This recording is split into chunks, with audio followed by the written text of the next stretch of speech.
Remember you made click.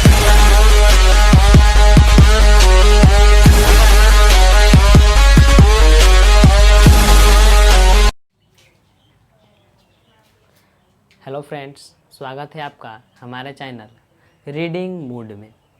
और इसके पहले वीडियो में हम लोग जाने थे साइंस और उसके भाग और उनके पिता के बारे में।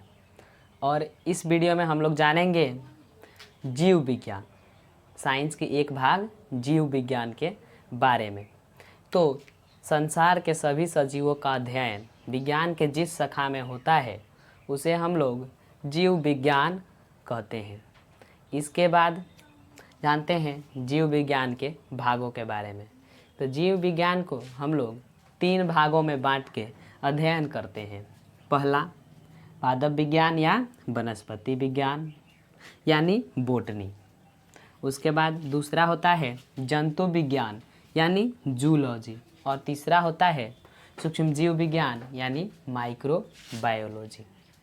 और आप लोग अगर मेरे चैनल पर नए हैं तो चैनल को सब्सक्राइब कीजिए, वीडियो को लाइक कीजिए।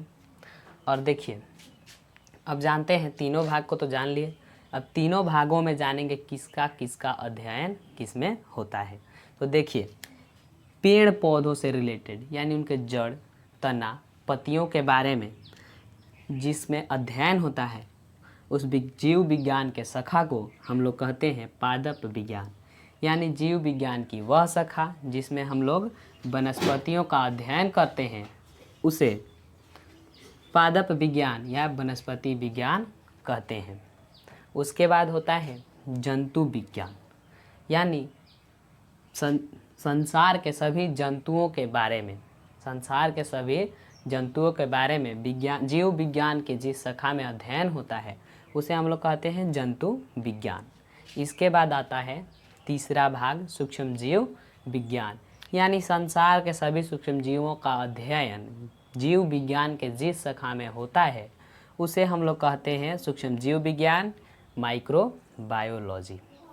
देखिए अभी हम लोग बहुत सारे बात किए जिसमें आया था जीव और जंतु। तो देखिए, संसार के सभी पादप यानी पौधों को तथा सूक्ष्म जीवों को छोड़ के संसार में जितनी भी वस्तुएं हैं उन जंतुओं के अंतर्गत रखे जाते हैं। वो सभी सजीव होने चाहिए, याद रखिएगा, वो सभी सजीव होने चाहिए। यानी पादप और सूक्ष्म जीवों को छोड़ के संसार के बाकी सभी जीवों को जंतुओं के अंतर्गत रखा जाता है। ठीक है। उसके बाद जानते हैं हम लोग सभी भागों के पिता के बारे में। सबसे पहले जान लें कि बायोलॉजी के पिता अरस्तु को कहा जाता है।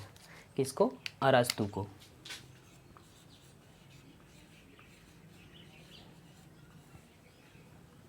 अरस्तु को हम लोग जीव विज्ञान के पिता मानते हैं।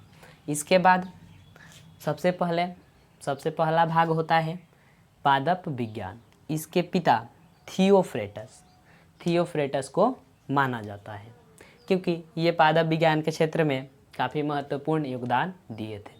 इसके बाद जंतु विज्ञान का पिता अरस्तु को ही माना जाता है। इसके बाद सूक्ष्म जीव विज्ञान का पिता, तो सूक्ष्म जीव विज्ञान का जो पिता हुए वो हैं एंटोइन लीवेनहुक। इन्हें सूक्ष्म जीव विज्ञान का पिता माना जाता है। वैसे दोस्तों, हम लोग जीव विज्ञान के सिर्फ 2 ही भाग पढ़ते हैं, जंतु विज्ञान और पादप विज्ञान।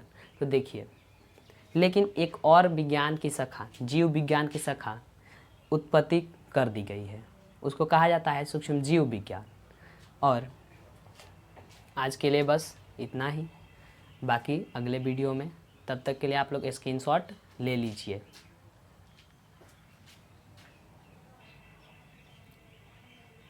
चलिए, और अगले वीडियो में हम लोग जानेंगे जीव विज्ञान के बहुत सारे ब्रांचेज होते हैं, उन ब्रांचेज के बारे में। तब तक के लिए जय हिंद, वंदे मातरम। Peace.